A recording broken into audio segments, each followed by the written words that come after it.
Maaring kadalasang average na laki lang ng mga puno ang makikita natin sa kagubatan. At kapag lumaki-laki lang ng konti, para sa atin ay napakalaki na. Well, kung ikukumpara sa iba ay maliit pa ito. Dahil alam mo ba na may mas humihigit pa ang laki at taas ng mga puno na siguradong hindi mo pa nakikita. Kaya pasalamat na lang sa mga camera at drone dahil nakunan ito ng malapitan. Ano-ano nga bang mga puno ito? Kaya tara at sama-sama nating alamin.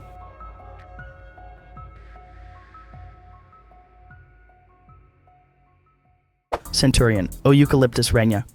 Kadalasang talagang matataas na puno ang species ng centurion at matatagpuan ang mga ito sa southern Tasmania, Australia.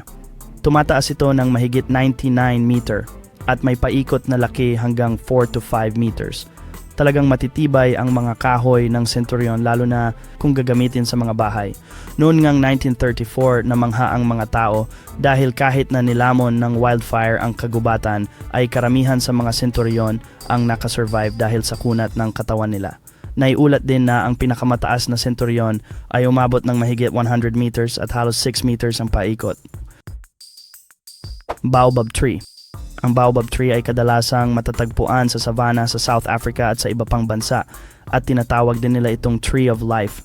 Bakit? Siyempre ito ay nakakapagbigay ng supply ng tubig sa mga katutubong African kapag nagiging taghirap sa tubig o tagtuyo.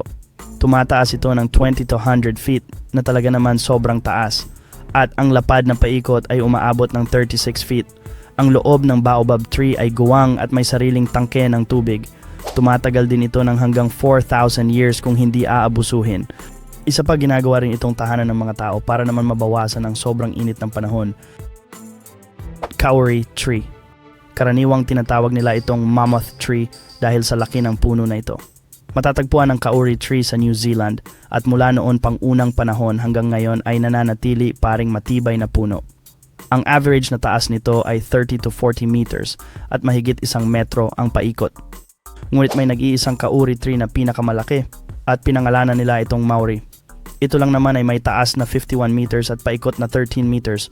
Tinatawag din nila itong King of the Forest dahil tinatayang may edad na itong mahigit 2,500 years. Ang dagta naman na nakukuha ay pinatutuyo at ginagamit na pampalingas ng apoy. Sugar pine. Karaniwang matatagpuan ang mga puno na ito sa kabundukan ng Oregon, California at Western United States.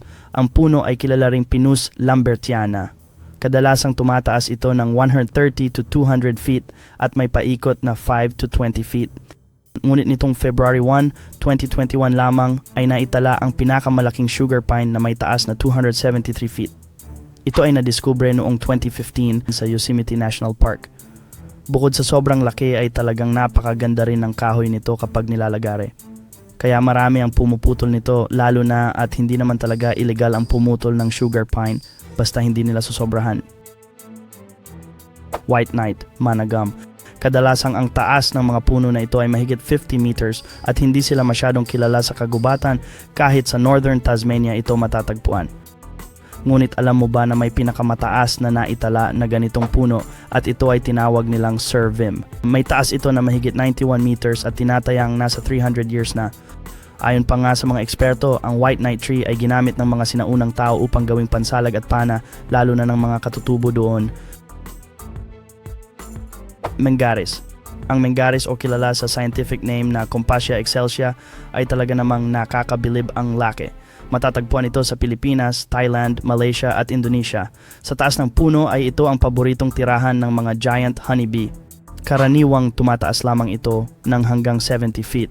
Ngunit naitala ang pinakamataas na Mengaris na aabot ng 281 feet na halos kasing taas ng 28th floor na building.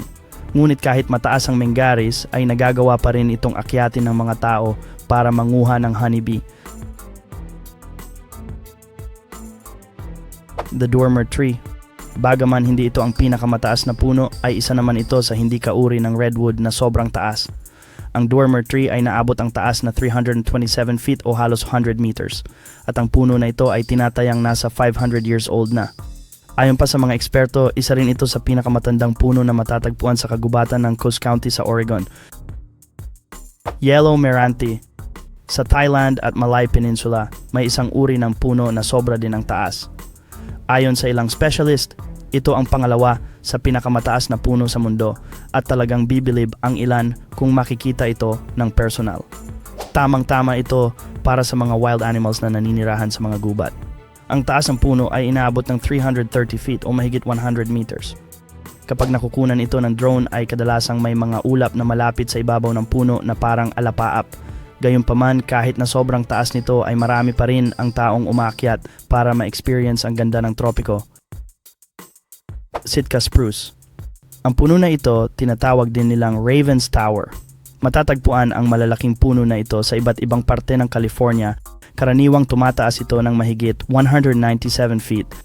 Ngunit naitala ang pinakamataas na tinatayang nasa 317 feet. Kung hindi aabusuhin ay may lifespan sila na 700 to 800 years. Yun nga lang ay halos walang tigil ang pagpuputol ng mga tao sa Sitka Spruce kahit na hindi ito legal dahil malaki ang kinikita nila sa puno na ito. Brown top stringy bark. Ang brown top stringy bark o mas kilalang Tasmanian oak ay isa pa rin sa pinakamalaking lahi ng eucalyptus tree.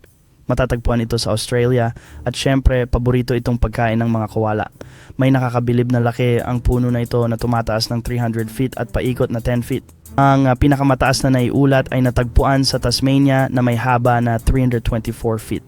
Tinawag pa nga nila itong King of Eucalyptus Tree. Bukod sa matangkad na ay sobrang tigas din ng kahoy nito. Yun nga lang ay delikado ito sa wildfire dahil mabilis itong masunog. Nemina logoralimina. Ang puno na ito o mas kilalang blue gum ay matatagpuan din sa Tasmania at kilala rin ang puno na ito na nagpo-produce ng mga langis na ginagamit ng marami. Kadalasang tumataas ito ng 80 meters, ngunit ang pinakamataas naman na naitala ay umabot ng 100 meters. May patakaran ang mga tao doon na kapag umabot na ng 100 meters ang puno ay pinuputol na nila ito. At kapag 80 meters pa lang ay pinagbabawal. May isa pa silang tawag dito na mother and daughter tree. Hyperion. Ito na ang pinakamalaking puno na maituturing sa mundo. Isa itong species ng mga redwood tree. Na-discover ang pinakamalaking Hyperion noong 2006 sa Redwood National Park sa California at halos hindi na makita ang ibabaw sa sobrang taas.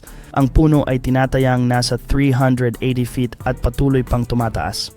Kung ihahalin tulad sa iba pang kalapit na puno nito ay parang mga anak lamang niya ang mga ito.